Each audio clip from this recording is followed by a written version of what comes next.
The autumn leaves in southwestern Vermont paint the mountains in shades of crimson and gold, a spectacular display that draws visitors from across the country each fall. The air carries that distinctive Christmas, that promise of winter approaching, and the hiking trails wind through forests so pristine, they seem untouched by time. But beneath this postcard beauty lies something else entirely, something that transformed this peaceful corner of New England into a place of whispered warnings and unanswered questions. Between 1945 and 1950, 5 people walked into these mountains and simply ceased to exist. Not lost, not found deceased after tragic accidents, but vanished as completely as if they had stepped through an invisible doorway into nothing. Search parties combed thousands of acres. Volunteers shouted names until their voices gave out. Tracking dogs circled in confusion, unable to pick up any trail. And the forest remained silent, keeping its secrets locked away in the shadows between the trees. This wasn't supposed to happen in places like Vermont, in the small communities where everyone knew their neighbors, where the rhythms of rural life had remained unchanged for generations. Yet fear spread through the townships, surrounding Glastenbury Mountain like frost, creeping across a window pane. Parents began keeping their children closer. Hikers who had walked these trails their entire lives suddenly felt the weight of unseen eyes watching from the tree line. The disappearances were eventually grouped together under a name that still carries a chill: the Bennington Triangle, a term borrowed from that other mysterious place where things vanished without explanation. What happened to these 5 people? And why, decades later, do we still have no answers? Only questions that seem to multiply the deeper we look. Why? Deep in the Green Mountains of southern Vermont, there exists a place that has earned a reputation darker than almost any other location in New England. Glastenbury Mountain rises over 3,600 feet above sea level, its slopes covered in dense primordial forest that seems to resist human intrusion with an almost conscious intent. This is not the picturesque Vermont of tourist brochures and autumn leaf-peeping expeditions. This is something altogether different, altogether older, and according to those who know its history, altogether cursed. Long before European settlers arrived in these mountains, the native peoples of the region recognized something fundamentally wrong with this particular peak. The Abenaki and Mohican tribes, whose territories bordered these highlands, shared legends that spanned generations about Glastenbury Mountain being a place where the 4 winds met. According to their oral traditions, this convergence created a vortex of spiritual energy so powerful and so chaotic that the mountain became unstable ground, a threshold between worlds where the normal rules of reality grew thin and unreliable. The indigenous peoples had a standing prohibition against venturing onto the mountain's slopes. They would not hunt there, would not gather there, would not even pass through if any alternative route existed. When asked by early settlers why they avoided such abundant forest land, the answer was always the same. The mountain was cursed ground, a place where the boundary between the living world and the spirit world had worn dangerously transparent. These warnings, like so many pieces of indigenous wisdom, were dismissed by the European Americans who arrived in the late 1700s and early 1800s.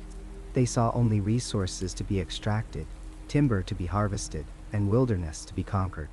What they could not see, or chose not to acknowledge, was that the native peoples had avoided this mountain for very good reasons, reasons that would become horrifyingly apparent over the following century and a half. The town of Glastenbury was officially chartered in 1761, one of the many land grants issued by colonial governor Bennington Wentworth. For decades it remained largely unsettled, a paper town with few permanent residents. The terrain was simply too difficult, the isolation too complete, the winters too brutal. But in the mid-1800s, everything changed when charcoal and timber operations began to recognize the commercial value of the mountain's vast forest. By the 1860s, Glastenbury had transformed from a nearly empty township into a booming industrial center. The transformation was remarkable. Logging camps appeared throughout the mountain slopes, their crews cutting down the ancient trees that had stood for centuries. Charcoal kilns dotted the landscape, their constant fires turning timber into fuel for the iron forges and factories spreading across New England. A railroad line was constructed, snaking up the mountainside in defiance of the treacherous topography. The town of Glastenbury proper grew to include several hundred residents, along with the neighboring settlement of Fayville. There were company stores, boarding houses, a post office, and all the infrastructure of a thriving frontier community. For a brief moment in history, it seemed that human industry and determination had conquered the mountain, had proven the old legends nothing more than superstitious nonsense. But even during these prosperous decades, there were signs that something remained fundamentally wrong with Glastenbury Mountain. Workers in the logging camps reported strange occurrences with unsettling frequency. Sounds would behave oddly on the mountain. Voices calling out would seem to come from the wrong direction, or sometimes from no direction at all. Men would report hearing their names called by familiar voices, only to discover that the person they thought was calling them was miles away, or had never called at all. The forest seemed to swallow sound in peculiar ways, creating pockets of absolute silence where even the wind through the trees became muted and distant. The terrain itself seemed designed to disorient and confuse. The mountain slopes were crisscrossed with ravines and hollows that appeared suddenly, hidden beneath the forest canopy until a man was nearly upon them. Dense undergrowth made navigation difficult, and the thick tree cover blocked out sunlight even at midday, creating a perpetual twilight beneath the branches. Compasses were reported to behave erratically in certain areas, spinning without reason or pointing in directions that made no sense. More than a few loggers found themselves hopelessly lost despite years of experience in the woods, wandering for hours or even days before stumbling back to familiar ground, often unable to explain exactly where they had been or how they had become so thoroughly turned around. Then there were the disappearances.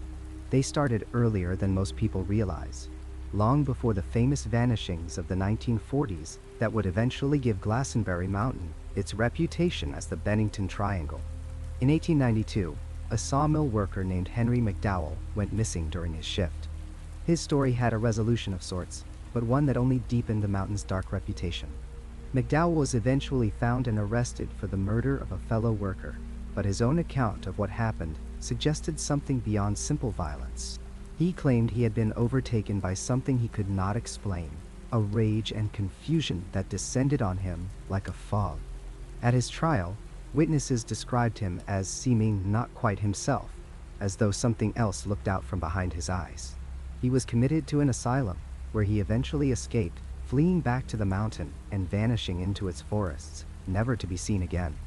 This pattern would repeat itself with disturbing regularity.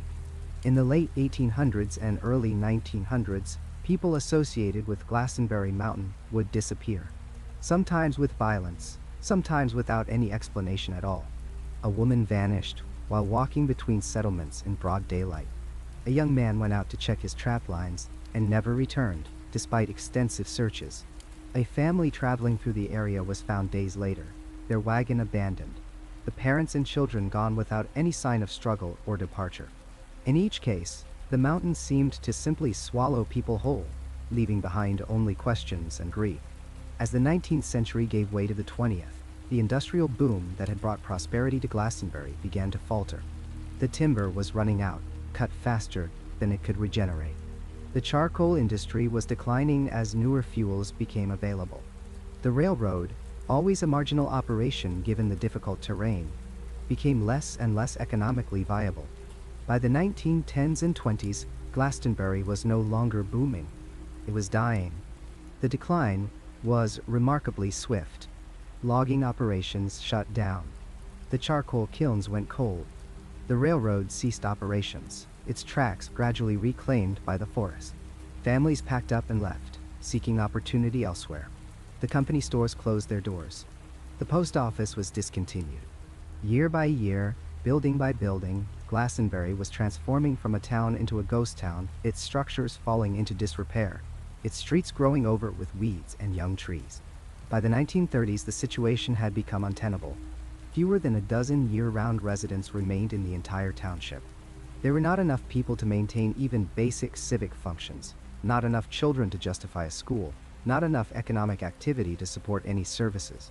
The remaining residents were scattered across a vast and difficult territory, isolated not just from the outside world, but from each other. The town government existed only on paper, unable to fulfill even its most basic responsibilities. In 1937, the Vermont legislature took an almost unprecedented step. The town of Glastenbury was officially disincorporated, its legal existence terminated, its territory absorbed into surrounding townships for administrative purposes. Towns die all the time, fading away as economies shift and populations move.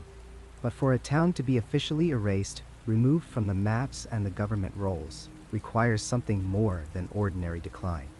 It was an acknowledgement that Glastenbury had failed, not just economically but existentially, that the attempt to establish permanent human settlement on the mountain had been fundamentally unsuccessful. The forest reclaimed what remained with astonishing speed. Within a few years, buildings that had housed dozens of families were collapsing under the weight of vegetation. Trees grew up through floors and roofs. Roads became footpaths, then game trails, then vanished entirely beneath the leaf litter and undergrowth. By the mid-20th century, there was almost no visible evidence that Glastenbury had ever been anything more than wilderness. The mountain had won, had outlasted human ambition, and returned to something like its original state. But the disappearances did not stop. If anything, the mountain seemed to be just getting started. The ghosts of the old town, whether literal or metaphorical, were not finished with the living. The cursed ground that the Abenaki had warned about for generations was about to demonstrate exactly why those warnings should have been heeded, why some places are meant to be left alone, why the wilderness sometimes wins not through passive resistance but through active malevolence. The stage was set for the events that would transform Glastenbury Mountain from a regional curiosity into one of the most notorious locations in American mystery and folklore.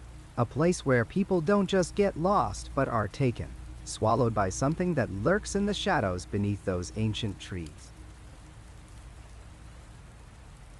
The morning of November 12, 1945, broke cold and clear over the Green Mountains of Vermont. Middie Rivers stood at the edge of the woods near Long Trail, his breath misting in the frigid air, preparing to lead yet another hunting party to the wilderness he knew better than the rooms of his own home. At 74 years old, Rivers had spent more than 5 decades guiding hunters and fishermen through these mountains. He knew every deer path, every rocky outcropping, every stream crossing. He could navigate these woods in complete darkness, in blinding snowstorms, in conditions that would leave younger men hopelessly turned around. The locals said that Middie Rivers could smell his way home if he had to. He was the kind of man you trusted with your life in the backcountry, the kind whose experience ran so deep it had become instinct. The hunting party that morning consisted of 4 men from Massachusetts, weekend sportsmen who had hired Rivers to improve their chances of bagging a deer. They were enthusiastic, but relatively inexperienced in these particular mountains, which is exactly why they had paid for Rivers to guide them. As they set out into the forest, Rivers led the way with the easy confidence of a man walking through his own living room. The group moved in a loose formation, the way hunting parties do, spread out enough to cover ground, but close enough to maintain contact. The forest was quiet that morning, the kind of profound silence that descends on the woods in late autumn after the leaves have fallen and the migratory birds have departed south. They had been walking for perhaps an hour, maybe a little more, moving steadily through terrain that Rivers had traversed thousands of times before. The group was following a familiar route, nothing challenging, nothing that should have presented any difficulty whatsoever to a man of Rivers' experience. At some point, as often happens when people move through the woods, Rivers got slightly ahead of the others. Not far ahead, mind you. The hunters could still see him through the bare trees. He was maybe 30 or 40 yards in front, moving at his usual steady pace, his rifle held comfortably in the crook of his arm. One of the hunters glanced away to watch for deer sign. Another bent to tie his boot. When they looked up again, Middie Rivers was gone. At first, no one was particularly concerned. He had probably just moved behind a thick stand of trees or dropped down into a slight depression in the terrain. They called out his name, expecting to hear his gravelly voice call back, telling them to keep up or pointing out some track he had spotted. But there was no response. They called again, louder this time. The forest swallowed their voices and gave nothing back. They quickened their pace, moving to where they had last seen him, and that is when the concern began to curdle into something colder, something that sat heavy in their stomachs. There were no tracks. The ground was firm, not the kind of soft earth that takes a print easily, but these were experienced enough hunters to follow sign, and there should have been something. Broken twigs, disturbed leaves, scuff marks on exposed rock, anything. But the forest floor looked completely undisturbed, as if Middie Rivers had simply ceased to exist between one moment and the next. They spread out, searching in widening circles, calling his name until their voices grew hoarse. The woods remained utterly silent. There had been no gunshot, no cry for help, no sounds of a struggle or a fall. Nothing. In all their years of hunting, none of them had experienced anything quite like this. The absolute absence of evidence, the complete and total silence. By the time they made their way back to civilization and reported Rivers missing, several hours had passed. The local authorities responded immediately. This was Middie Rivers, after all, a man known and respected throughout the region. If he was missing, something was seriously wrong. A search party was organized that very afternoon, composed of local men who knew the woods nearly as well as Rivers himself.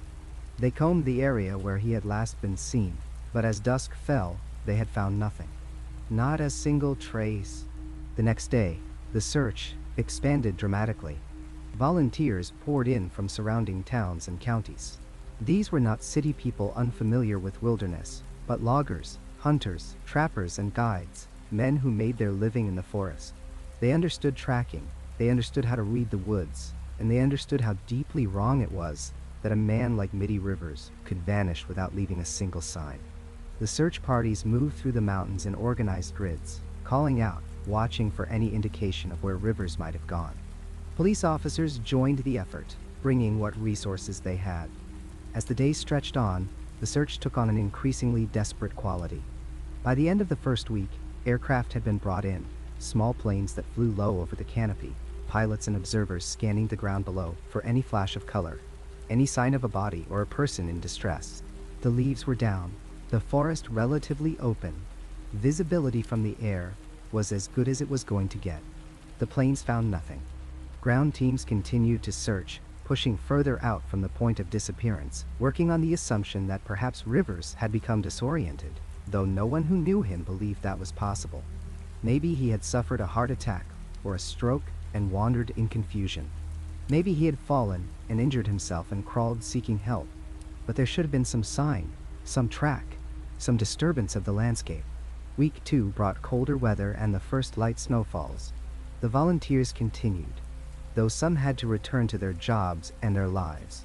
The core group persisted, driven by a mixture of loyalty to Rivers and a growing need to understand what had happened. How does a man disappear? Not a careless man, not an inexperienced hiker, but one of the most skilled woodsmen in the entire region.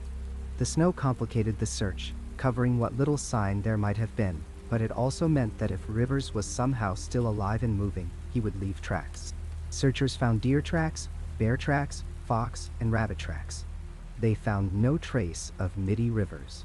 By week 3, the reality was beginning to settle in that this was no longer a rescue operation. The temperatures at night were dropping well below freezing.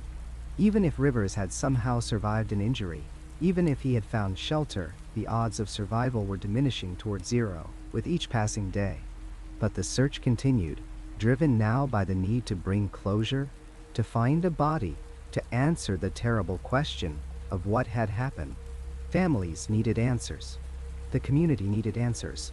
And perhaps more than anything, the searchers themselves needed answers, because what had happened to Middie Rivers challenged their understanding of the world they thought they knew.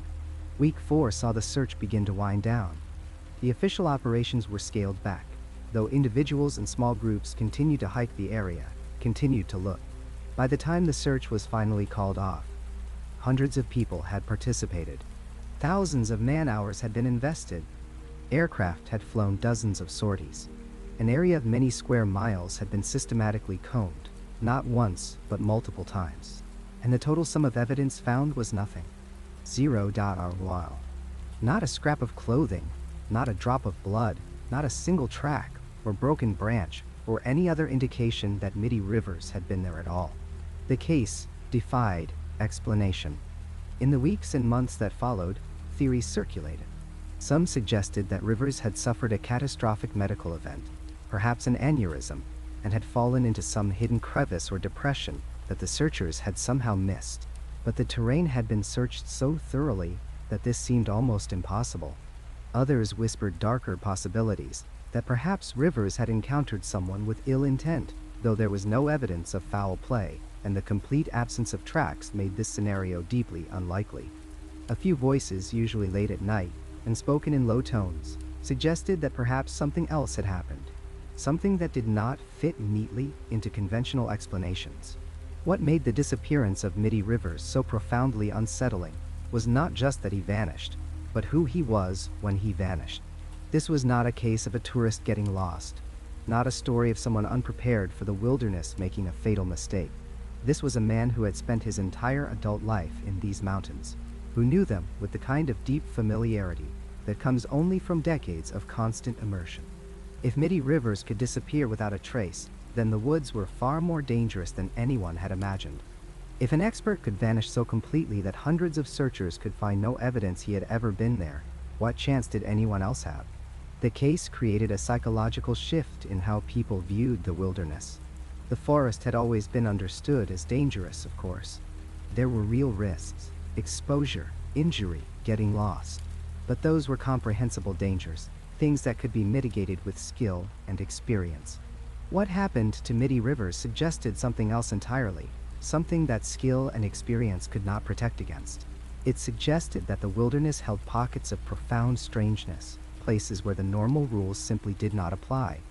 In the years that followed, Middie Rivers' disappearance would become the first in a pattern, though no one recognized it as such at the time. It would be cited, studied, and referenced as investigations into similar cases continued. It established a template that would repeat with disturbing frequency: experienced outdoors people vanishing without a trace, massive searches finding nothing, and the terrible silence that followed. But in 1945, it stood alone, a singular mystery that haunted everyone who had known Rivers and everyone who had searched for him. The question hung in the cold mountain air: where did Middie Rivers go? And perhaps more frightening, could it happen again?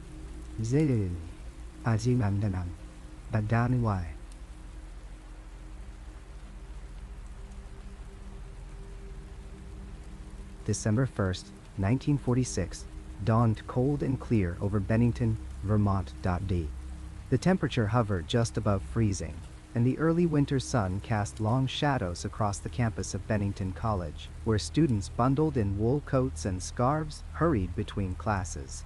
Among them was 18-year-old Paula Welden, a sophomore from Stamford, Connecticut, known to her friends as someone you could depend on. She was the kind of student professors noticed, not because she sought attention, but because she was genuinely engaged, truly present.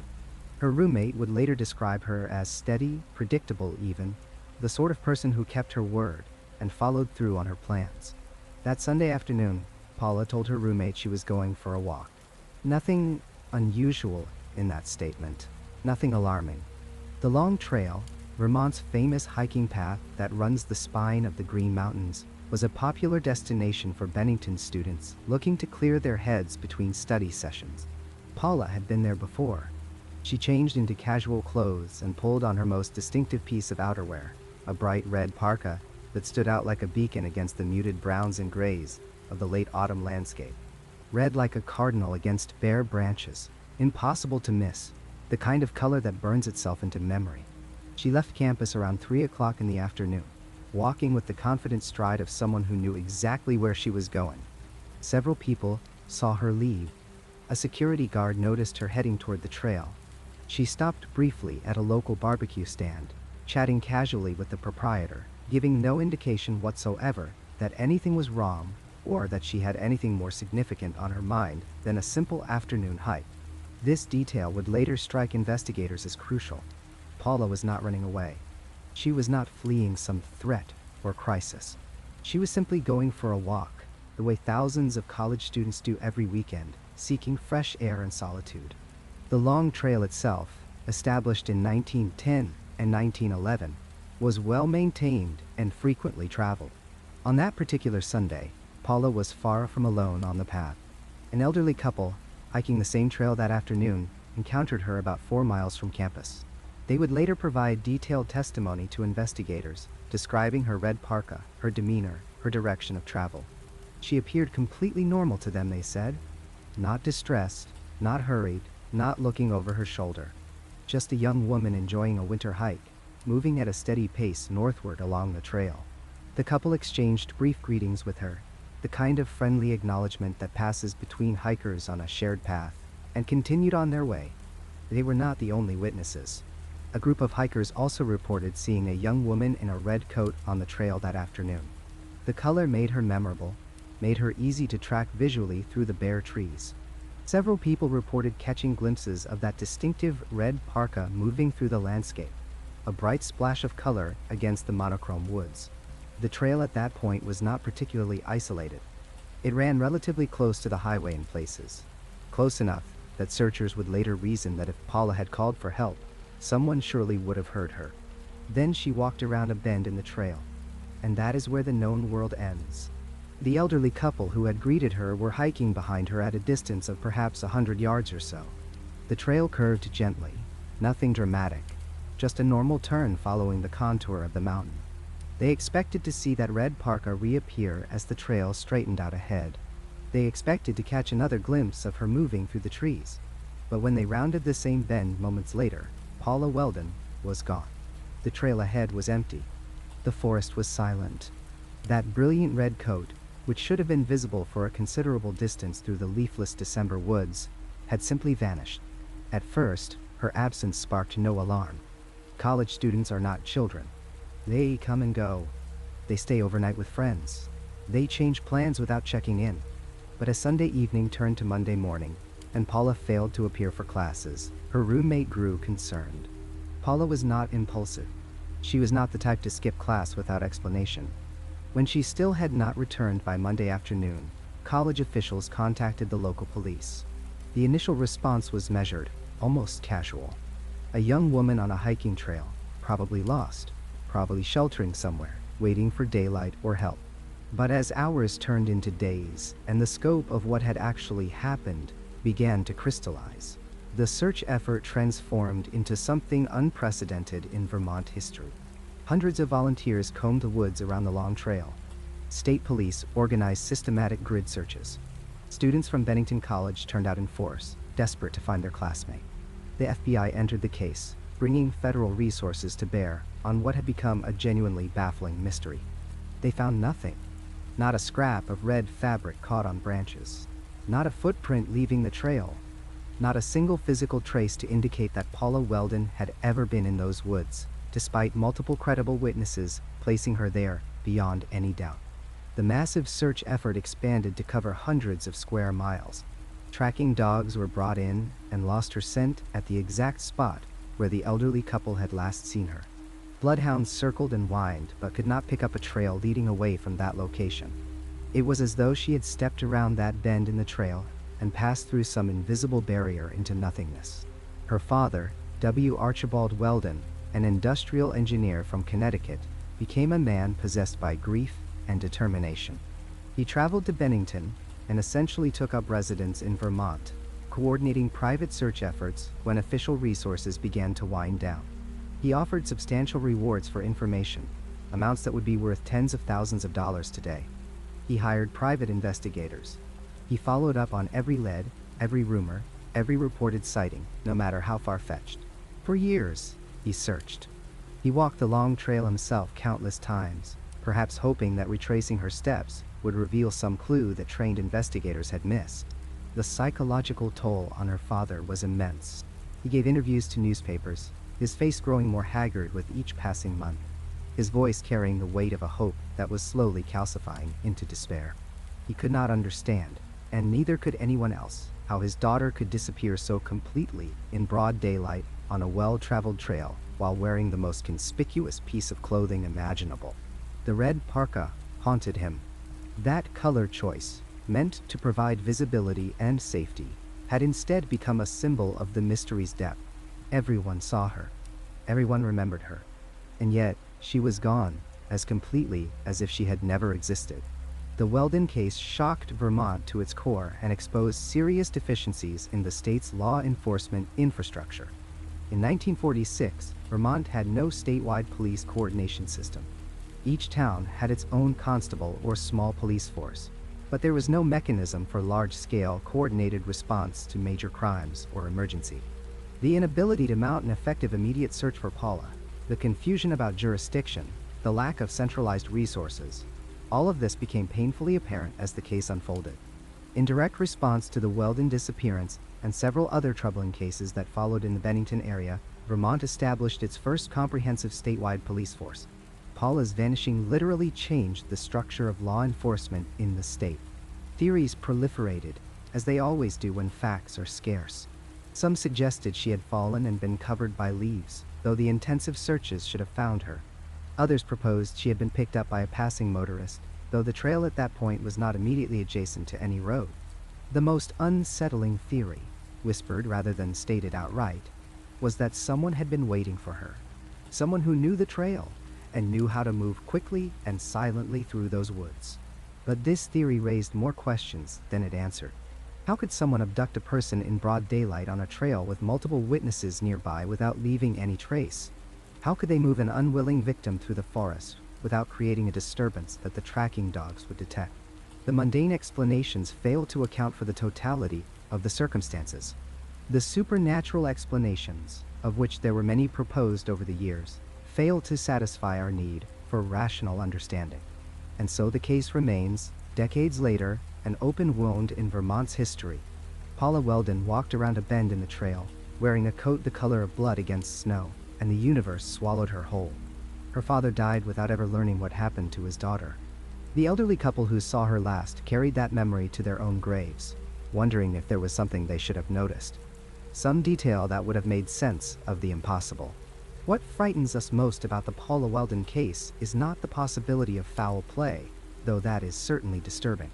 What truly unsettles is the randomness, the suddenness, the sheer normalcy of the moments leading up to her disappearance. She was not doing anything dangerous. She was not taking extraordinary risks. She was walking on a trail in the afternoon, and that most ordinary of activities led to complete obliteration. It reminds us that the barrier between the known and the unknown is far thinner than we like to believe, that a single step can carry us from the world of witness and memory into absolute void. Of all the disappearances that have haunted the Bennington Triangle over the decades, one stands apart from the rest, not because it involved more mystery than the others, but because it defies every single law of physical possibility that we understand. This is the case of James Tetford, and what happened to him on the first day of December 1949 remains one of the most baffling vanishing acts in recorded history. James Tetford was 74 years old, a veteran who had seen his share of the world's strangeness during his years of service. He lived at the Soldiers' Home in Bennington, Vermont, a place of respite for men who had given years of their lives to military service. On that late autumn day, Tetford had been visiting relatives in St. Albans, Vermont, a town about 40 miles north of Bennington. It was a trip he had made before without incident, a simple journey to maintain family connections, to share stories and memories with those he held dear. As the afternoon light began to fade on that first day of December, Tetford boarded a bus that would take him back to Bennington. The bus was operated by a reliable company that ran regular routes throughout Vermont, and the journey was expected to take just over 2 hours, depending on stops along the way. This was not some isolated country road with a single passenger rattling around in an empty vehicle. 14 other passengers had boarded that bus, creating a modest but significant crowd of witnesses to what would soon become impossible. The bus pulled away from St. Albans as the winter darkness began to settle over Vermont. Inside the vehicle, Tetford settled into his seat, his luggage placed securely on the rack above his head, just as any normal traveler would do. Among his belongings was a bus timetable, which he had apparently been consulting during the journey. Perhaps he wanted to confirm the arrival time, or maybe he was simply passing the time by studying the route. The timetable lay open on the rack, suggesting he had been looking at it not long before whatever happened next. The other passengers on that bus would later recall seeing Tetford during the journey. He was not hidden in some dark corner, not obscured from view. Multiple witnesses confirmed that they had seen him sitting in his seat.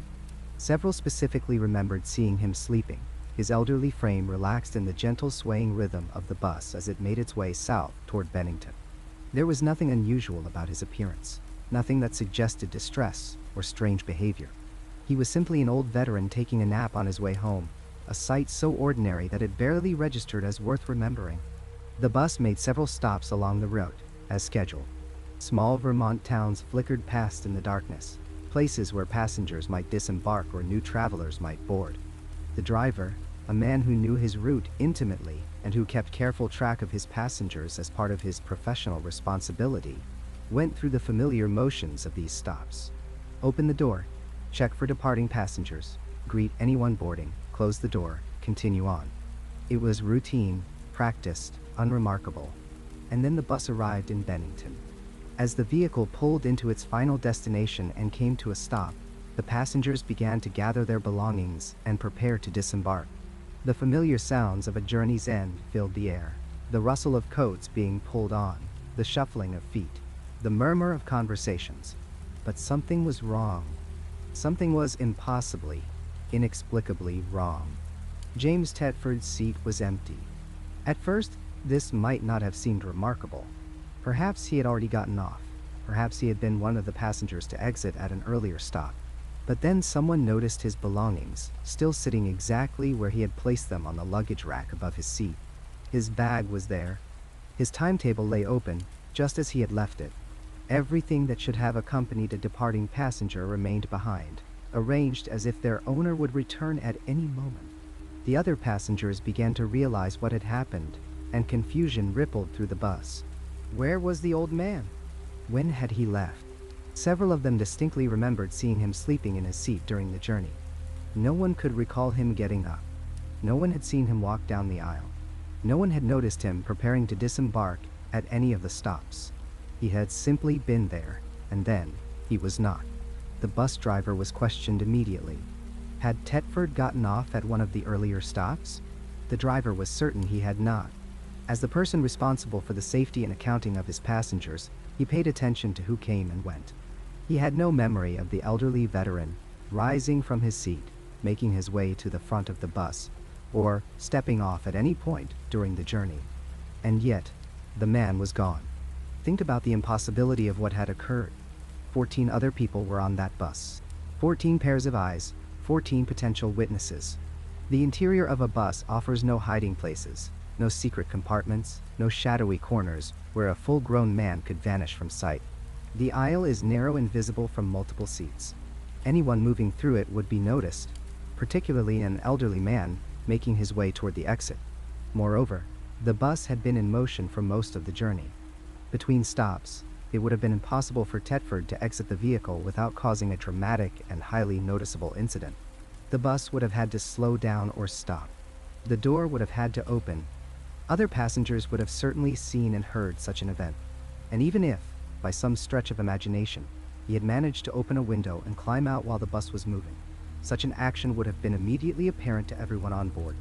Windows in buses of that era were not designed for easy exit, and the sound and commotion of someone attempting such a feat would have been impossible to miss. So that leaves only the scheduled stop. But here again, we encounter impossibility. The driver insisted he had not seen Tetford disembark. The other passengers had no memory of him leaving. How does a 74-year-old man rise from his seat, retrieve his luggage from the overhead rack, make his way down the aisle of a bus filled with people, and exit the vehicle without a single person noticing or remembering? And if that strained credulity to the breaking point, how do we explain the fact that his luggage was still on the bus, left behind as if he had simply dissolved into the air while sitting in his seat? The authorities were called immediately upon this discovery. What else could be done? A man had vanished under circumstances that seemed to violate the basic rules of physical reality. Police officers arrived at the bus depot and began their investigation. They interviewed every single passenger who had been on that bus. They questioned the driver repeatedly. They examined the bus itself, searching for any clue that might explain what had happened. Every passenger was consistent in their statements. Yes, they had seen Tetford on the bus. Yes, he had been sleeping in his seat. No, they had not seen him get up or leave.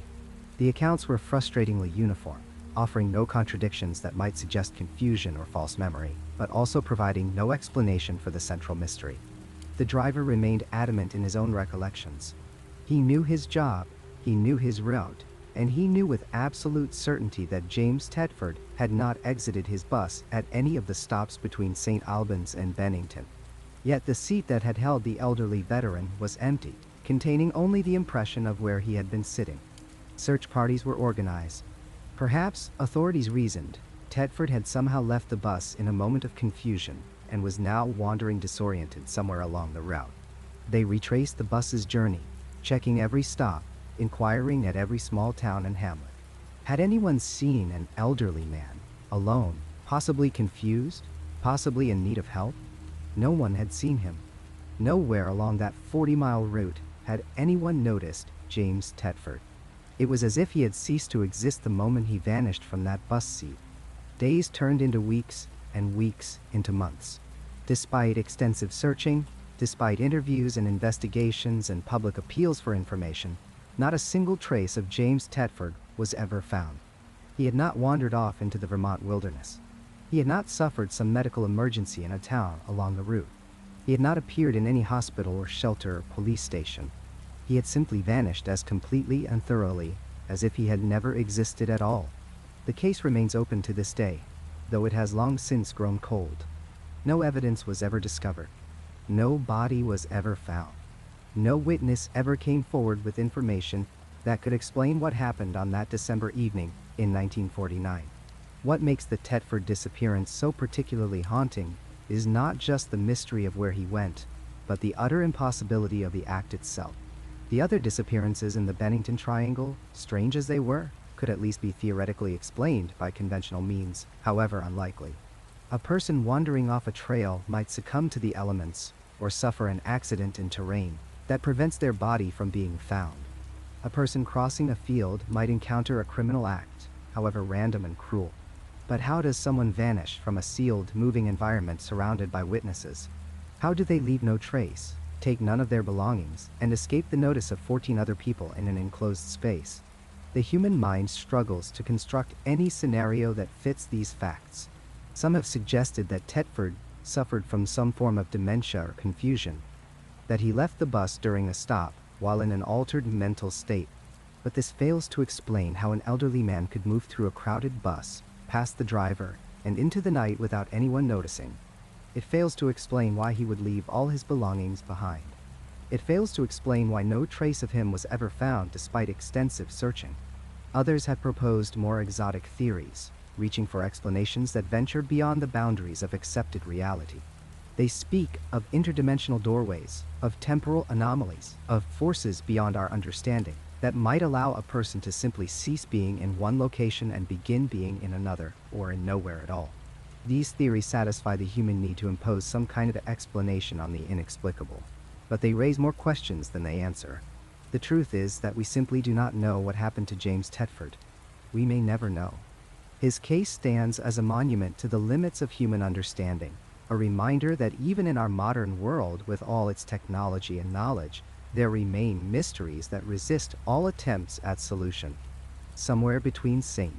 Albans and Bennington, on a cold December night in 1949, an elderly veteran passed from the world of the known into the realm of the impossible, leaving behind only questions that echo through the decades.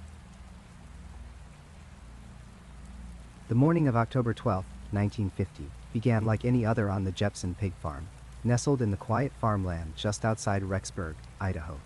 8-year-old Paul Jepson was an energetic boy with bright eyes and an infectious smile, the kind of child who seemed to find wonder in the simplest things. His mother, a hard-working woman who managed the farm largely on her own, had developed a routine that allowed her to keep an eye on her son while tending to the daily necessities of farm life. On that particular Thursday afternoon, she had dressed Paul in a distinctive outfit, a blue denim shirt and light-colored pants, the kind of details that would later prove heartbreakingly important. She settled him into the family's truck, parked in clear view of the pig pens, giving him some toys to occupy himself while she handled the feeding. It was a task that would take only a few minutes, 5 at most. She had done this countless times before without incident. The pigs needed their afternoon feed, and the October sun was already beginning its descent toward the horizon. She worked efficiently, pouring the slop into the troughs, listening to the familiar sounds of the animals jostling for position. The farm was quiet otherwise, located far enough from the main road that traffic noise was minimal. When she finished and turned back toward the truck, perhaps no more than 5 or 6 minutes after she had left him, her heart likely dropped before her mind could fully process what she was seeing. The truck door stood open. Paul was gone. The initial search began with the frantic energy that only a parent experiencing such a nightmare can understand. She called his name, running through the farm buildings, checking the barns, the equipment sheds, anywhere a curious boy might have wandered. But Paul was an obedient child, not prone to wandering off, and something about the open truck door suggested this was different.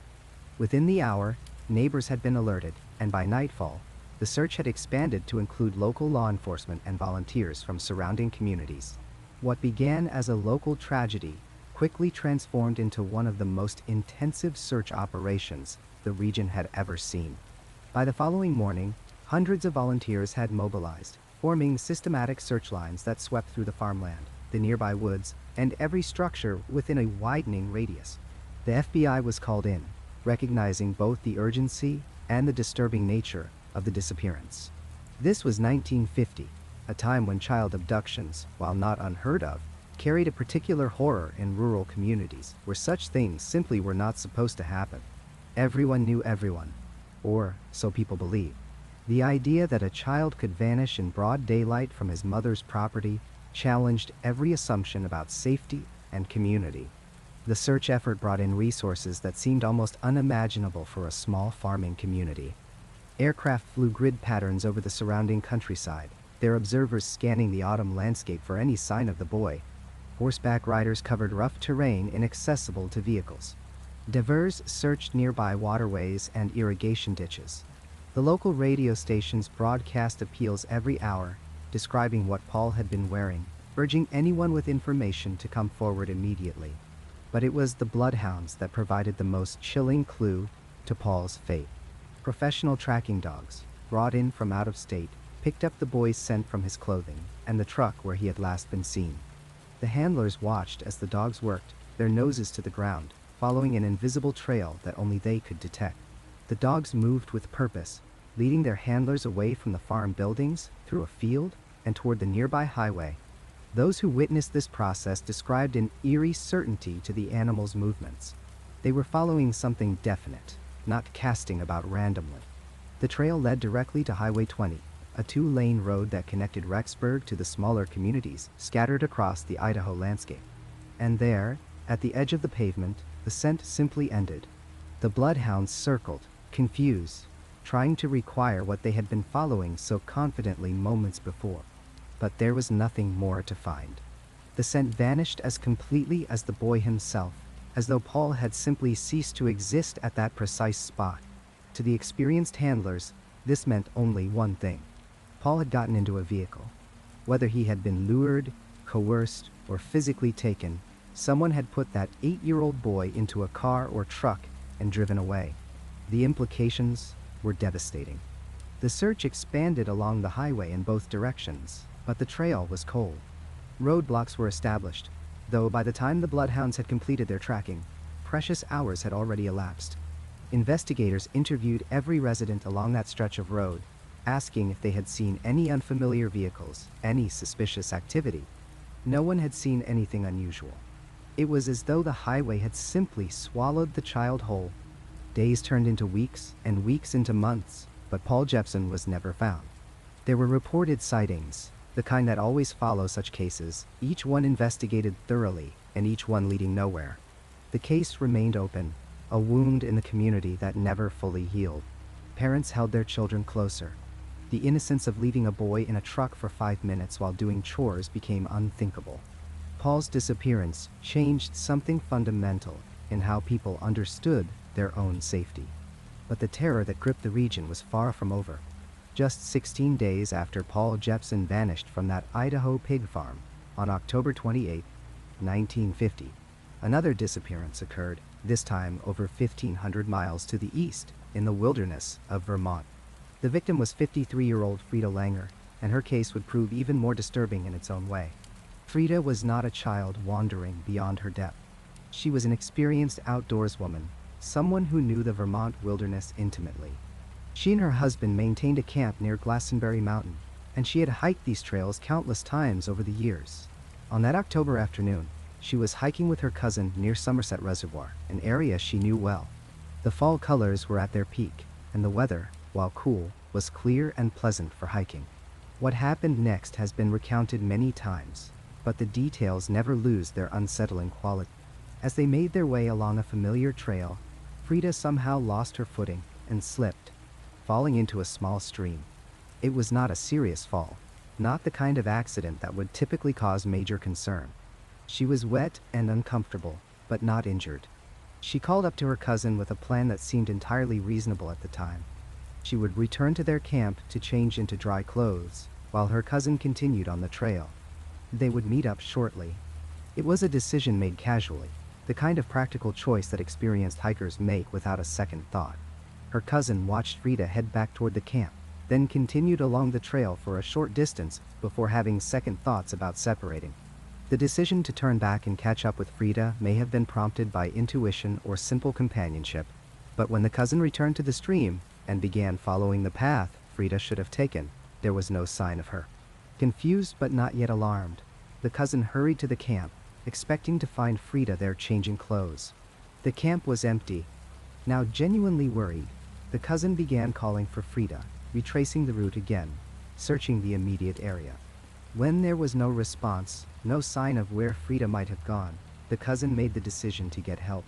This meant hiking out to the nearest point where assistance could be found, a process that took time. Within 45 minutes, the cousin had returned with other searchers, ready to mount a proper search effort. They started at the stream where Frida had fallen, following the exact route she should have taken back to camp. The distance was not great. The terrain, while wooded, was not particularly challenging. Frida should have been easy to find, even if she had somehow gotten disoriented or injured. There was nothing. No trace of the experienced hiker could be found. She had vanished in broad daylight, in familiar territory. In the space of time it took her cousin to walk a short distance and return with help. The search that followed was massive and thorough. Volunteers and professional search teams combed every inch of the area around Somerset Reservoir. They searched the obvious places first, then expanded outward in systematic grids. They checked areas that seemed impossible for a person to reach, considering every scenario, no matter how unlikely. The terrain was covered not once but multiple times, with different teams verifying each section. As days passed with no sign of Frida, the search area grew wider, encompassing miles of wilderness. Bloodhounds were brought in, just as they had been for Paul Jepson. They found no trail to follow. The weeks turned into months, and winter descended on the Vermont mountains, forcing the search to be suspended. Snow covered the landscape, and the case joined the growing list of mysterious disappearances that had plagued the region.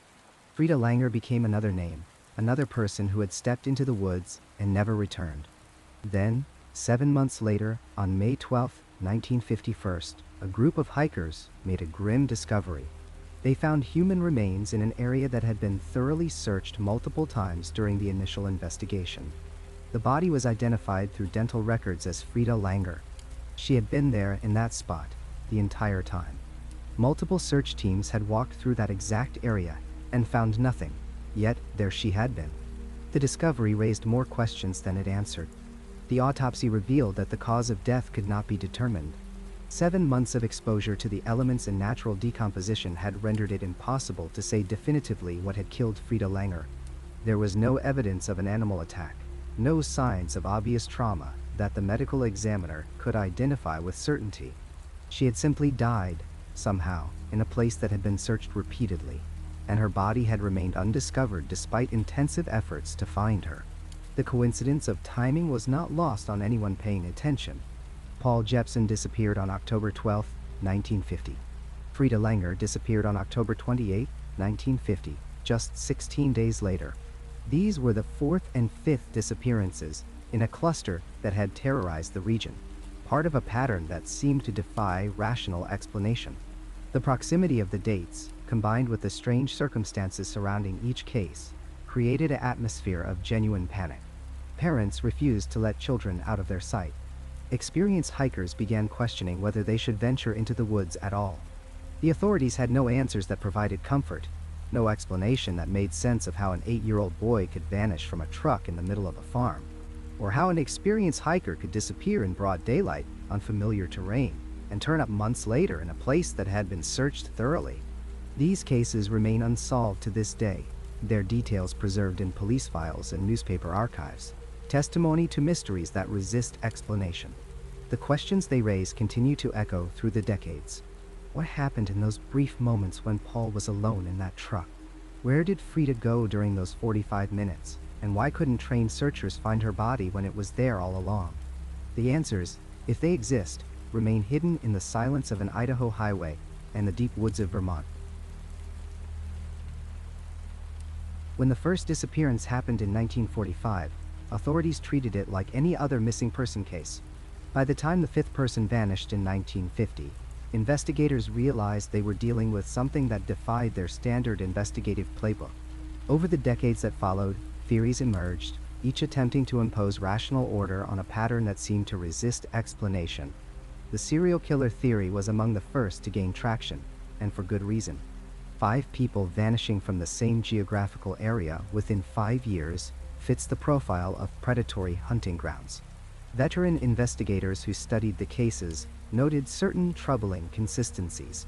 The victims represented a cross-section of vulnerability: an elderly man, a college student, a young boy, a middle-aged hiker, and a woman fresh off the bus.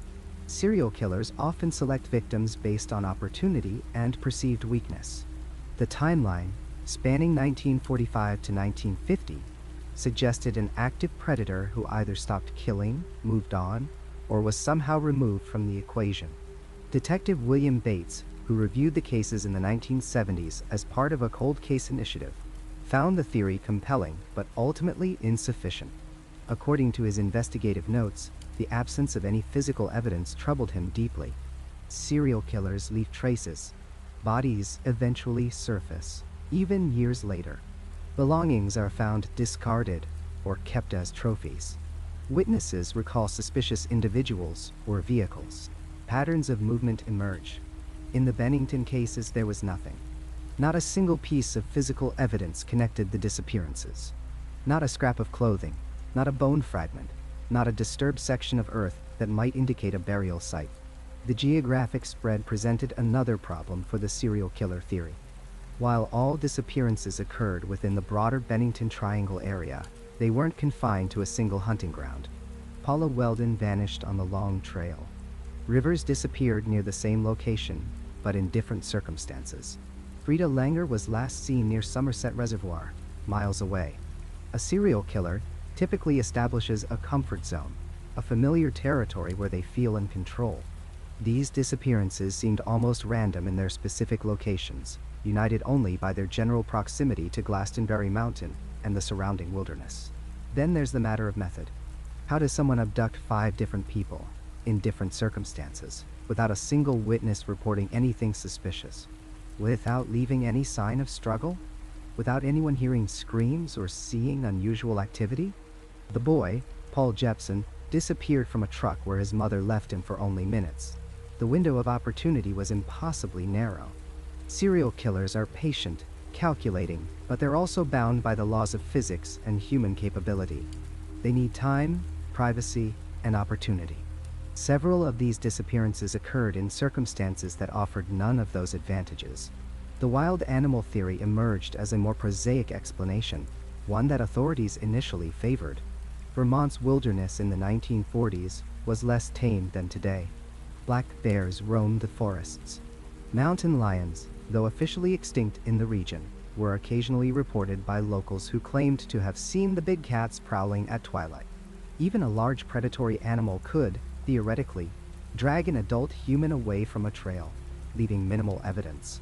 Wildlife biologist Margaret Chen conducted a retrospective analysis of the cases in 2008, examining them through the lens of predator behavior. Her conclusion cast serious doubt on the animal attack theory.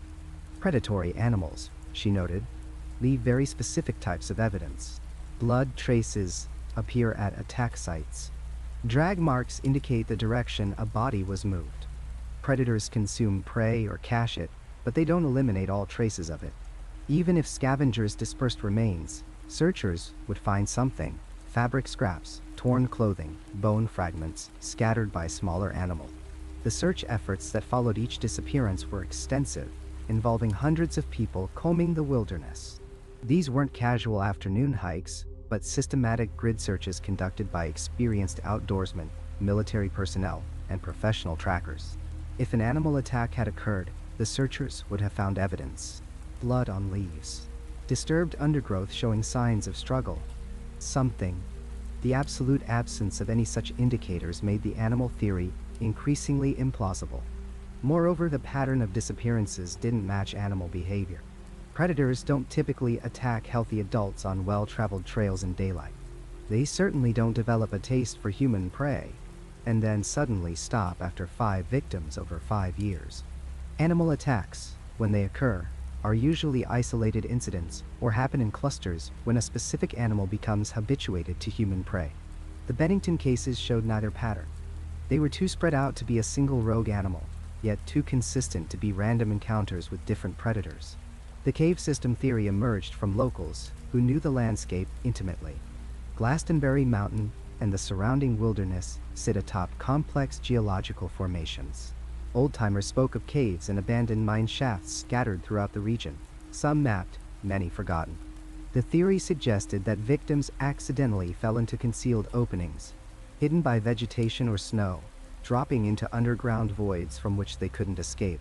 Joseph Citro, a Vermont author who extensively researched the Bennington Triangle, investigated this possibility with a team of spelunkers in the 1990s. They explored known cave systems and searched for unmapped openings. What they found was both intriguing and unsettling.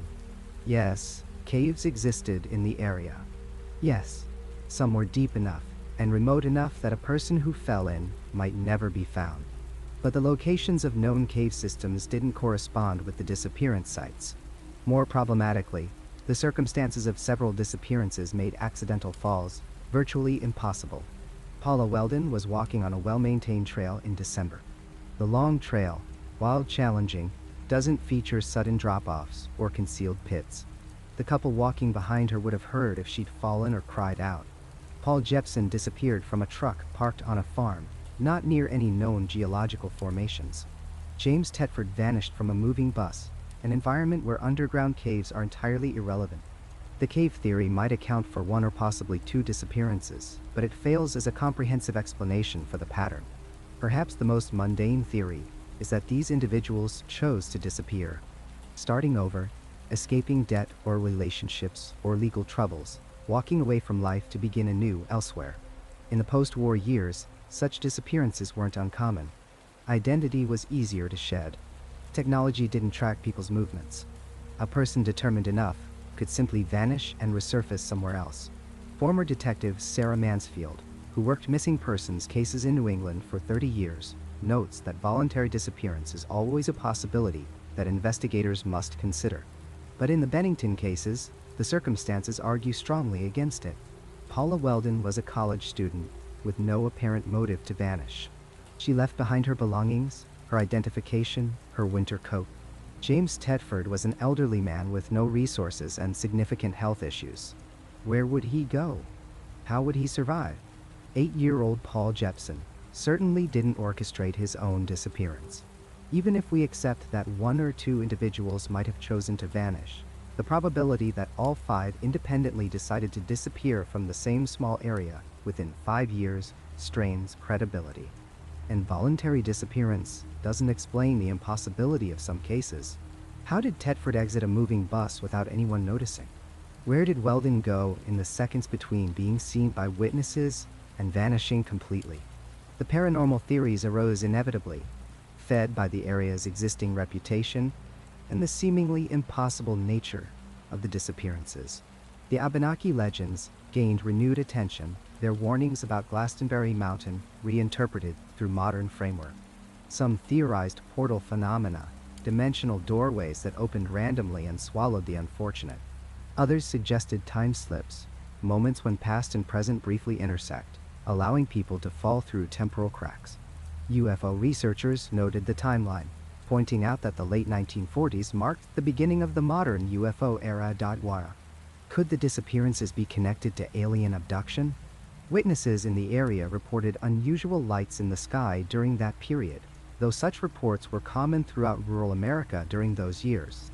The complete absence of traces, they argued, suggested removal by advanced technology rather than terrestrial means.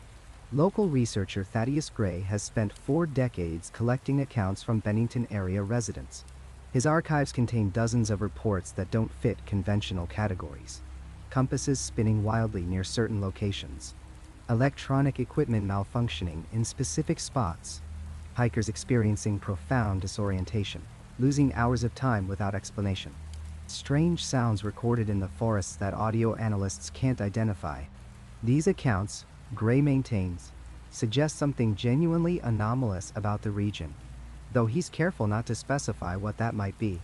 The skeptical perspective dismisses the entire Bennington Triangle concept as pattern-seeking and coincidence elevated into mystery.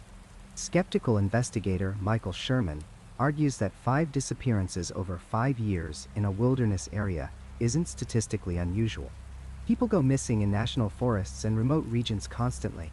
Most are eventually found, but a small percentage remain lost forever. That Vermont happened to have several such cases in close temporal proximity means nothing beyond unfortunate coincidence. The cluster timing, skeptics note, is only remarkable if you accept the artificial boundaries drawn around it. Why 5 years? Why those 5 cases? Expand the time frame and geography, and the pattern dissolves. Include disappearances from earlier or later periods, and the supposed cluster loses its coherence. The Bennington Triangle, they argue, is a narrative construct, a story imposed on random events to create meaning where none exists. This explanation satisfies many, yet troubles others. Detective Bates, reviewing the cases decades after they occurred, wrote in his notes that he wanted to believe the skeptical explanation. It would be professionally easier, emotionally simpler. But the specific details nagged at him. The impossibilities. The absolute absence of any physical trace. The bizarre circumstances that defied logical explanation. Why does the skeptical explanation feel inadequate to so many who study these cases closely? Perhaps because it requires dismissing too many troubling specifics. Yes, people disappear in wilderness areas, but they don't typically vanish from moving buses or from locations where witnesses were present seconds before. When hikers get lost and perish, search teams eventually find remains, even if it takes years. The complete absence of any trace in multiple cases exceeds what random chance should produce. The pattern analysis reveals troubling consistencies beyond mere geography and timing. Multiple witnesses in different cases reported the same phenomenon. The disappeared person was there, then instantly gone. Not walked away, not gradually lost sight of, but present one moment and absent the next. This isn't typical of how people get lost in the wilderness. It suggests something more sudden, more absolute. The challenges facing investigators, both during the original searches and in subsequent cold case reviews, are profound. How do you investigate a crime when you can't confirm a crime occurred? How do you track a predator when you have no evidence of predation? How do you solve a mystery when every conventional explanation fails to account for the full scope of the evidence? The cases remain open, technically, though no active investigation continues. They exist in a strange liminal space, neither solved nor conclusively unsolvable, neither clearly criminal nor provably accidental. The theories multiply, each capturing some aspect of the truth while failing to encompass the whole. And Glastenbury Mountain keeps its secrets, offering no answers to those who venture into its shadow seeking understanding.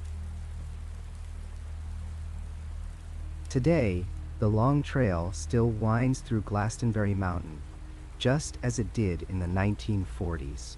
Hikers lace up their boots, shoulder their packs, and venture into the Vermont wilderness, most of them unaware of the darkness that lingers in these woods. The trail markers remain visible, the paths well trodden, the scenic overlooks still breathtaking. But underneath the natural beauty, underneath the rustling leaves and birdsong, something else persists. A question mark, an absence of closure, a silence that has lasted more than 70 years. The 5 people who vanished between 1945 and 1950 remain missing. Middie Rivers, Paula Welden, James Tetford, Paul Jepson, Frida Langer, Their names are etched into local history, whispered around campfires, researched by true crime enthusiasts who stumble upon this forgotten cluster of disappearances. But officially, their cases remain unsolved. The files, yellowed and dusty, sit in archives with no resolution stamped across them.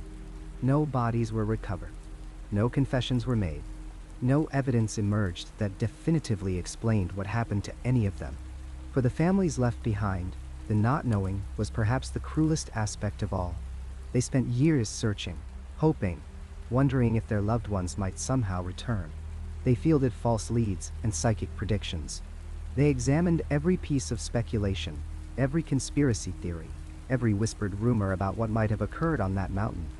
Most of those family members have now passed away themselves, carrying their unanswered questions to their own graves. Paula Welden's father died without ever learning what happened to his daughter. Frida Langer's husband passed without recovering her body, despite finding it once and losing it again to the wilderness. The grief of these families was compounded by absence, by the haunting possibility that their loved ones might still be out there somewhere, lost or trapped, or transformed into something the rational mind cannot accept. The questions remain, suspended in time, like the mountain mist. Why this specific location? Glastenbury Mountain is not unique in its terrain. Vermont has countless miles of wilderness, endless forests, numerous trails where people could conceivably become lost. Yet this concentration of disappearances, all within a 5-year window, all within roughly the same geographic area, defies statistical probability.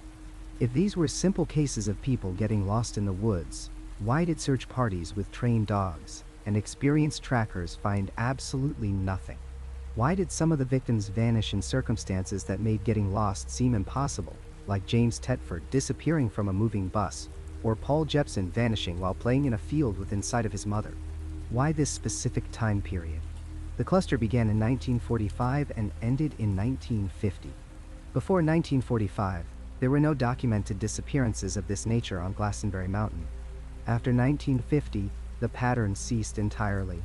For 73 years since Frida Langer's disappearance, no similar cluster has occurred. Occasional hikers have gone missing in Vermont's wilderness, as they do everywhere, but nothing approaching the intensity and mystery of those 5 years. It's as if a window opened and then closed again. Some confluence of factors that created the perfect conditions for people to simply cease to exist. And the most haunting question of all, what actually happened to them? Where are they? In the case of Frida Langer, searchers found her body 7 months after her disappearance. But it was so badly decomposed that no cause of death could be determined. The others left no trace whatsoever. No bones scattered by animals. No scraps of clothing caught on branches. No personal effects dropped along a trail. They walked into the forest and were erased, as completely as if they had never existed at all. The theories have multiplied over the decades, each attempting to impose order on chaos, to find pattern in randomness, to make the inexplicable fit into categories the human mind can process. Serial killer, wild animals, accident and misfortune, voluntary disappearance, paranormal intervention, interdimensional portals. Each theory has its adherents and its flaws, its compelling evidence and its logical impossibilities. None of them can account for all 5 cases.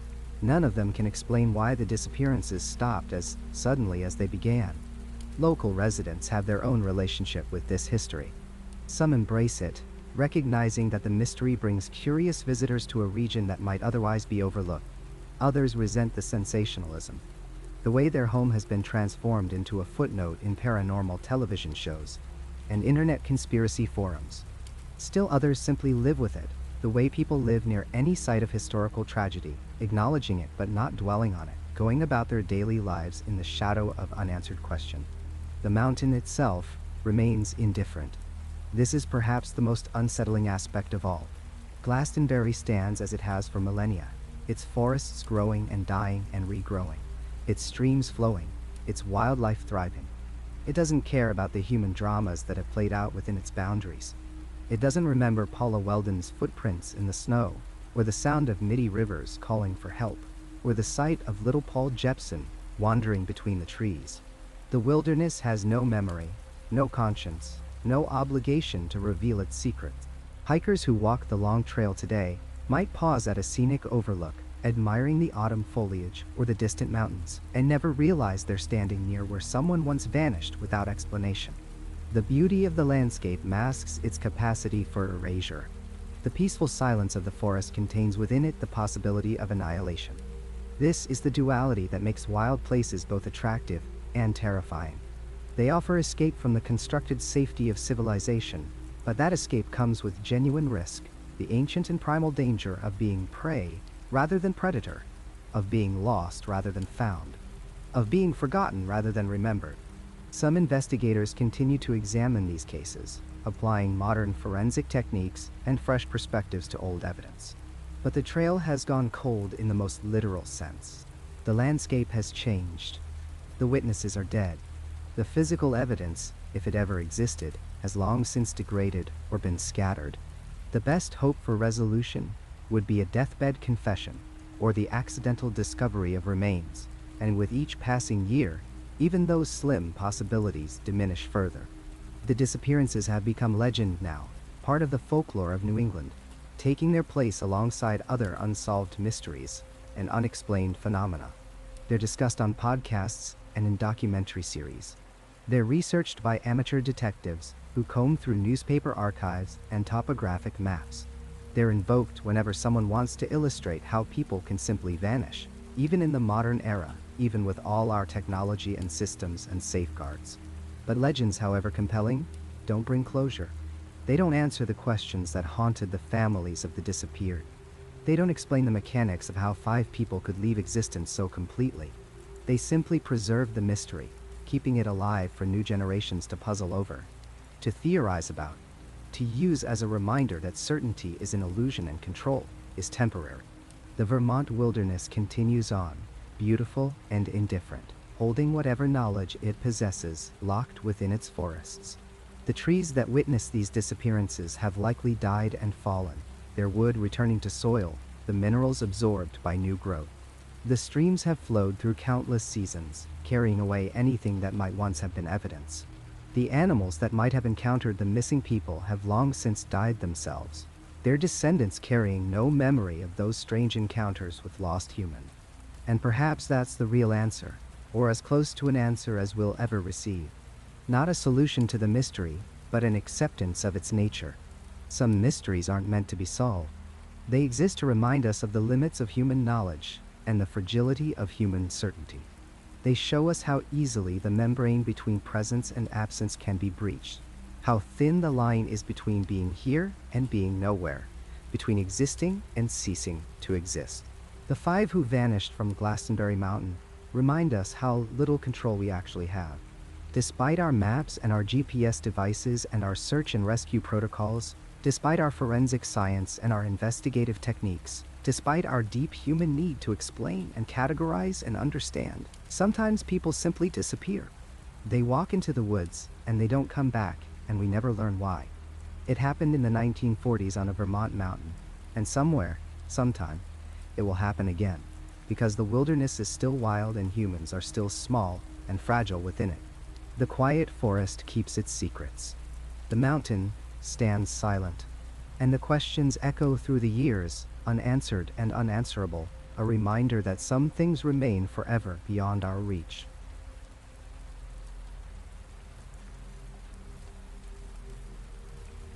That's where this journey ends for tonight. If you made it all the way here, subscribe and hit the bell for more long-form stories like this. Check out the videos on screen for more right now. Drop your own experiences in the comments below. Thanks for listening, and I'll see you in the next one.